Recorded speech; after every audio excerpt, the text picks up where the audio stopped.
Got a little scratch in my bushing. Well, hi everybody. Today is a somber day. Today is a day of sadness. Today is a day of probably regret. It's also an exciting day.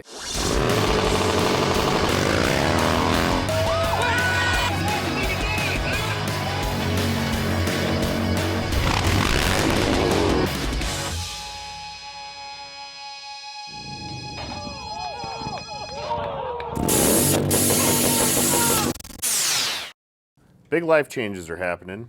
By big life changes, I mean I'm rebuilding the front end on the Silver Fox because the Silver Fox is probably going down the road tomorrow.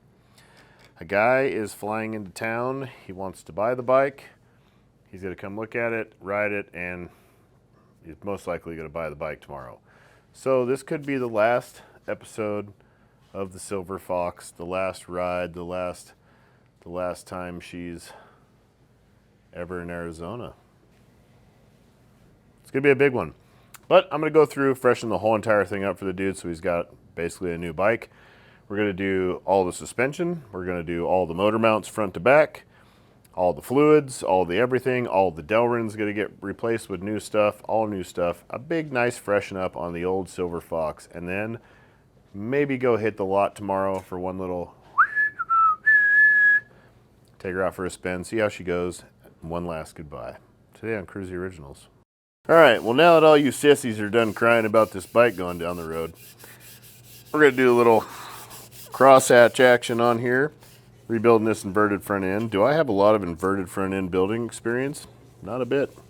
So I'd take anything that I tell you as a tip to do with this as a grain of salt. Because I could be totally wrong. Probably not, because my front end felt really, really good. Could have just been coincidence. I think this thing takes 14 ounces of fluid. Oh my God. More forearm pump than I want. I gotta figure out how to do this. Why we do this. Because like I said, I probably only rebuilt an inverted front end maybe 3 times maximum. And it's been mine. I did the monkey. That was the hardest suspension job I've ever done in my life. If you guys have never worked on a monkey front end, ain't no monkeying around. It's gnarly. Okay, I got seals and I got retainers. That is all we were going to do because I did just rebuild these forks not too long ago. We went and did a show and then I strapped her down. I think I strapped her down too tight because she blew a seal. And I had one leaky fork leg, so I'm just going to rebuild everything. So homeboy's got a bunch of good stuff. All this stuff has to be stacked, pre-stacked on here in order.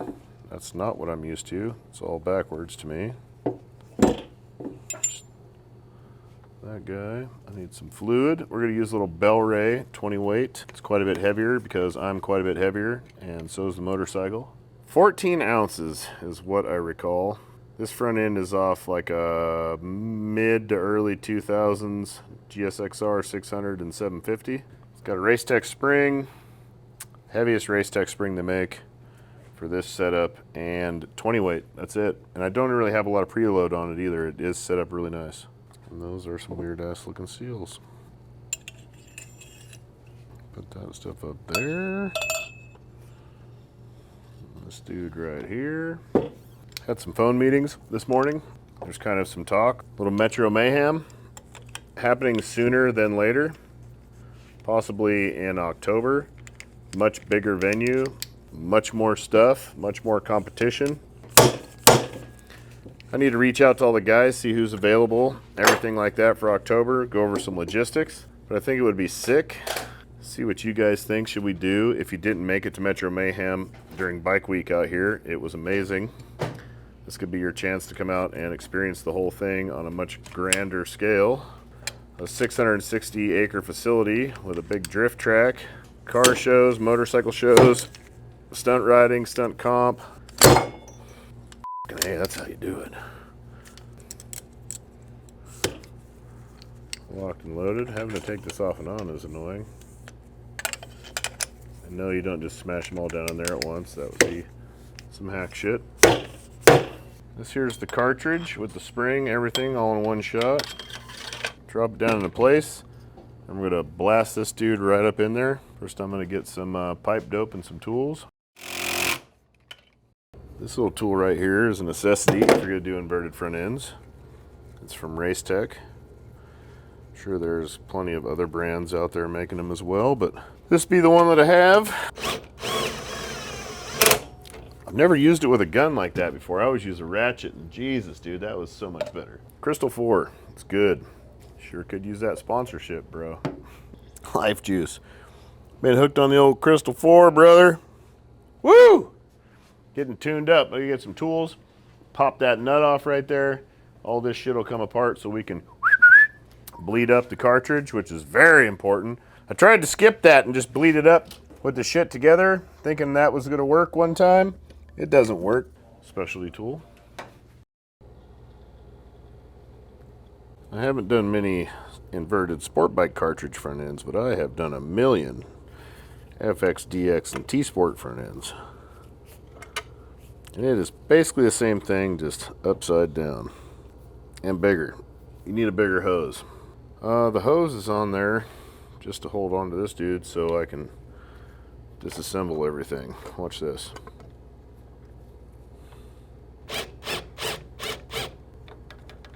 Now I can prime the cartridge. Ooh!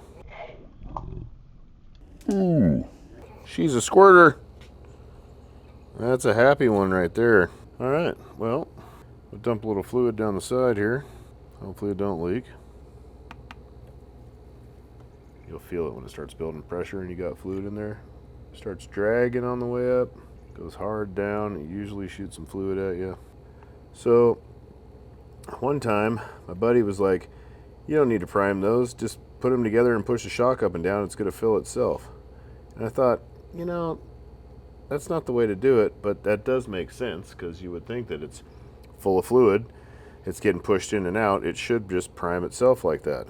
So I did that, and that was the worst suspension I've had on my bike ever. It did not prime the front end. It felt terrible. So I took it back apart. Oh yeah, we're moving fluid now. Took it back apart and primed the cartridges, and it makes a world of difference because these front ends are all about the cartridge. It's all about the valving. And if that's not working and you're just running off a spring rate don't do shit for you. I got fluid to the top of my hose. Just push this guy, make it puke a few times. Make sure there's no air bubbles coming out of there. It's a real slow, steady movement or you're gonna end up wearing it. You wanna get it to just drain right back into the fork. See how she pushes fluid on the way down and she pushes fluid on the way up.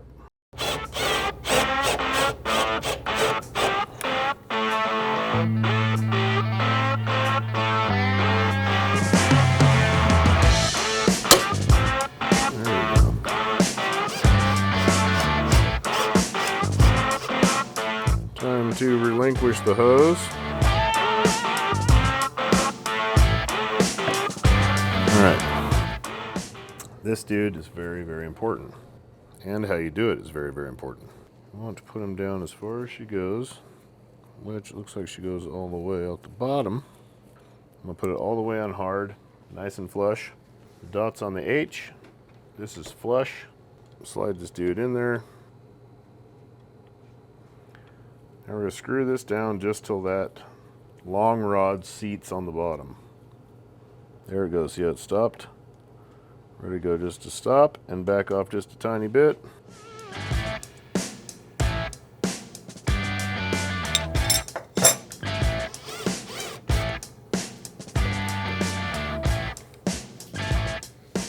I'm gonna clamp this in the bike to do this part of it, but I kind of want to see what she feels like. Oh man, it feels magnificent.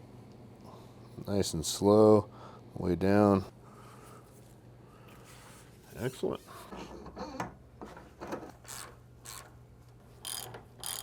These trees are 55, 50, 55, and that's the outside diameter of the tube. It's 50 millimeters here, 55 millimeters here. These are technically for a 17 and up GSXR, but I had these legs. I've had these legs laying around for years, so I wanted to use them. So I bought these trees, and then I just made a copper shim that we run up inside of here, and then that clamps down onto it, and it is pretty damn rock solid from there. And I get to run my old gold fork tubes. Well, this side's in. Now I gotta do another side. We'll move on to the next thing. Front end's done. Pretty sure it's done. I should squeeze the old brake lever so I don't wreck. Oh, I gotta bleed the brakes anyways, so they're done. Front end's back together. She feels really good. We're putting motor mounts in right now. We're gonna change all the dell rim, we're gonna change all the fluids, and the detailer will be here in the morning to detail the bike. Homeboy will be flying in tonight and then coming here first thing in the morning, so I wanna have it all detailed and super flossy, super fresh and ready to go. And we will check back in with you guys then because June's going home. Good morning, America. How are you? Good morning. It is the next morning. The bike is ready to go. I haven't started it or rode it yet, but I just got to ride it, check the fluids, top off the oil. I need to check the front tire pressure. Other than that, got it all done. Got it all done last night. Homeboy's gonna be here in like 30 minutes. Gotta check it out. Gotta see what he thinks, probably take it for a ride, do little things. Probably not gonna film that. Let him just kind of have his own privacy. But I'll get back to you with the final verdict and everything else and let you know what happens with old Silver Fox here. Cue emotional music.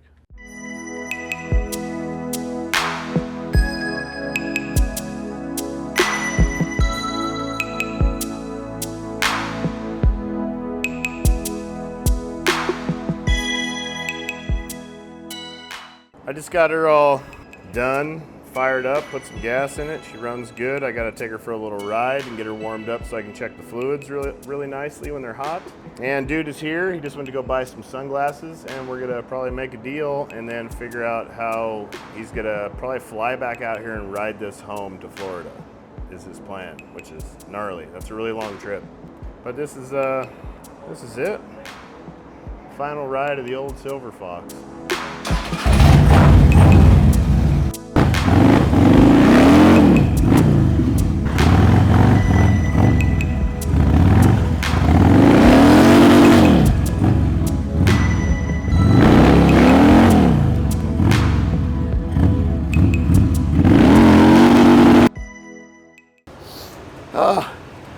It's so hot out here. She runs really good. I'd say she's probably warmed up. I'm gonna check the oil in it. I rode one last goodbye wheelie. You know, a couple burnouts, nice little ride.